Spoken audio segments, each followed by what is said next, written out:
It is March 30th, so it's a couple days after the competition, and I wanted to record this while it's still fresh in my brain because I can already tell that some stuff is like blurring all together because it was just like a 48-hour or 72-hour blast. Alright, so we're gonna get started with day one of the festivities, which was an interview and B-roll and hero shot day. When I got there, it was like an entire half room that was green with a white chair in the middle with a microphone and like a bunch of cameras surrounding me, and it was very, very intimidating. They wanted me to share about my experience with watching American Ninja Warrior with my dad, and that being a bonding experience for us. And I could tell, like, when I was in there, they like want you to be emotional, and they eat that up for the TV show.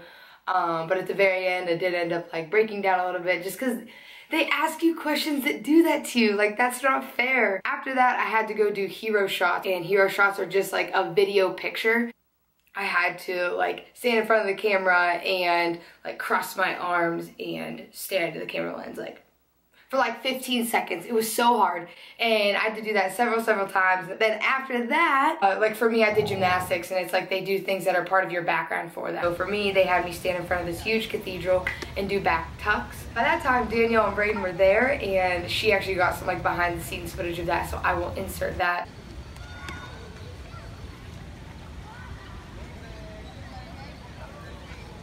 My family arrived day two early in the morning, and I didn't have to be at the course until 5:30 that night because, in case you didn't know, it's filmed all night long so that it's dark. So fast forward to 5:30, I check in, and my friend LJ from El Paso was also there, so it was nice to know someone because at that point you have to say bye to your family and you don't see them again until after you run. Once everyone was checked in for the 5:30 time check-in, which was like half the competitors, they took us all out to the course.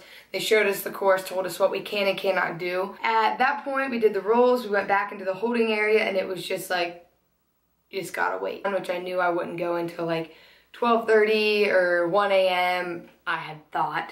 I didn't actually end up running until 2:30 a.m., which was a struggle. But at that point, I was just so nervous, and I was hungry, but I couldn't eat because I was so nervous that I physically could not eat, which I hate myself for. So fast forward to when it all started. So let's just talk about the girls. There are girls who beat the guys, but I'm just gonna talk about the girls, okay? First girl fell on the steps. Second girl fell on the steps. Steps as in the first obstacle, on the quintuple steps. And that just totally psyched me out. I was totally psyched out, and I was like, that can't be me. I cannot fall on the steps. I cannot do that. Girl after girl falling on the steps.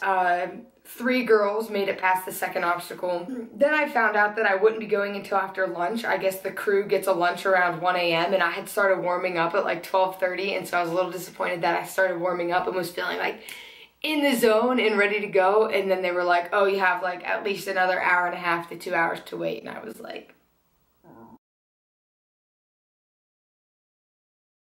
they were like, okay, Tawny, you're up. It's so funny, I'm like getting sick, reliving this in my brain right now. And after that, they're like, okay, you can walk up the stairs. And so like I jogged up the stairs and I tripped, okay?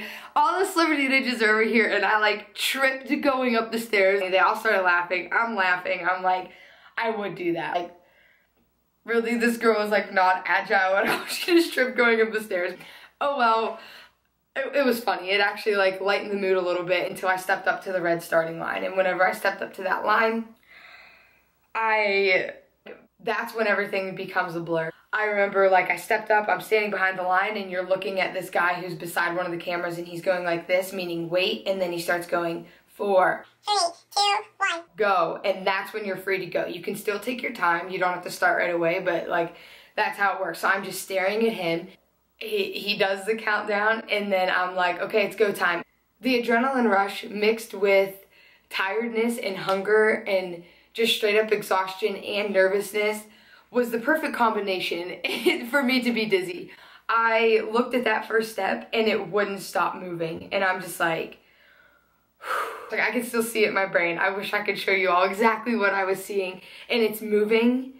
And I'm like, if I try stepping on that, I'm gonna fall, and I'm gonna fall straight in the water. And I have done the steps numerous times, but when the water's underneath it and you're dizzy and everyone else seems to be falling on them, it makes it a lot more intimidating. I wish I could see the video in real time to like know how long I stood there, but I know it was probably at least 8 seconds. I'm sure that they were like, is she gonna go? So I get on the first step, and then I took my time. Like, I went so slow on those steps because 1, I was not gonna be another girl to be taken out by those steps, and 2, I was so dizzy. If I would have just went for it at a normal pace, I would have completely missed a step. Like, I wouldn't have been surprised if I had jumped to a step and not even like touched it, just like jumped straight into the water. And whatever, I'll stop saying that I was dizzy. I think you get the point. I was freaking dizzy. Whew. Made it past the first obstacle, biggest relief of my life. So I get on the trapeze and I jump for my takeoff and I get my first swing. I'm good. Like, I knew I wanted another swing to get higher. Second swing, and I should have went on the second swing. It was such a good swing. I think at that point I was still dizzy, not as dizzy, but I was still dizzy, and it's just like such a surreal moment when you're doing it. It's not like being in a gym where like if you fall, it's no big deal. If you fall, you're done and your chance is over. I came back, and it's funny how like when you're in a moment like that, you can think so much within just a couple seconds. On my swing back, after my second swing, I was going into my third swing, and in my head I'm like, this one, I'm releasing on this one. And after that thought, I remember nothing. Well, actually no, I remember coming up for my third swing. I don't remember when I released. I don't know if I released too early or too late. I know that I did try and kip, meaning I like fling my hips up and then go forward, which was a mistake. I clearly didn't know that at the time. And the next thing I remember after thinking that thought was my face hitting the pendulum, me trying to squeeze as hard as I could to save it, and just boom, straight into the freezing cold water. As soon as that happened, I like didn't know which side of the pool to get out of. I was like really miscombobulated. People on the sideline, they were like, come over here. Had the cameras immediately in my face, and they were like, what happened? What went wrong? And I'm like, I can't even see yet. Like, how am I supposed to think? I was rushed over to another area where they were like, go get your clothes, go change out of your clothes. And I had to change in this tent where like all the flaps of the tent kept blowing open. I'm trying to change out of wet clothes. It's fine, it's cool. And then after that, they were like, you're free to go.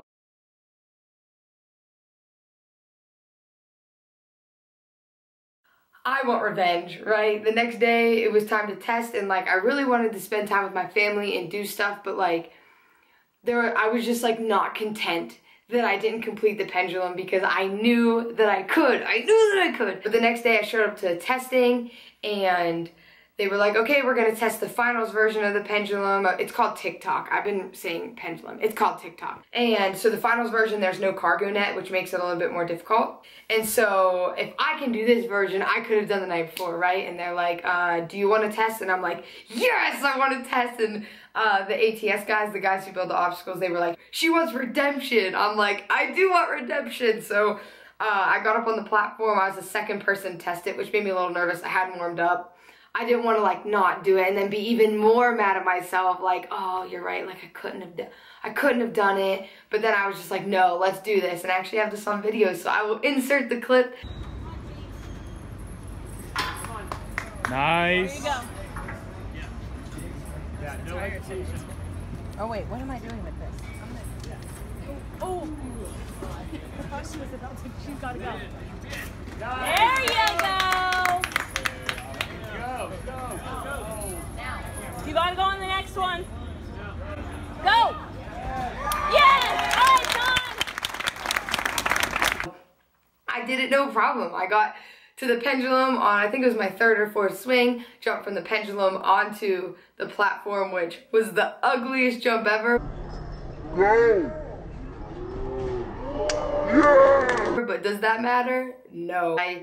It felt so good to do that. Like, even though it didn't matter for the actual show, it mattered to me. And even though, like, I'm sure, like, all the stressors that are there the night of the competition weren't there, so it's technically not the same, like, it still mattered to me. It still mattered because I wanted to prove to myself that I could do it, because I knew I could, and it mattered to me because I can have that video for my submission video next year and show that I went and I did it right away. Like, I feel like people think I should be disappointed because I trained so hard, right, for just to fall in the second obstacle, but I'm not upset at all. I mean, like, I'm disappointed. I would be lying if I said I wasn't. I'm disappointed because I knew I could have went further, but that's how everyone who fell on the steps felt. They all felt like, I trained for the hard obstacles and I fell in the first one. Like, I could have done better. Like, we were all in the same boat. Everyone who falls knows that they could have done better, and that's just part of it. It was like a dream come true. It was really weird to be like standing or sitting backstage getting ready and just being like,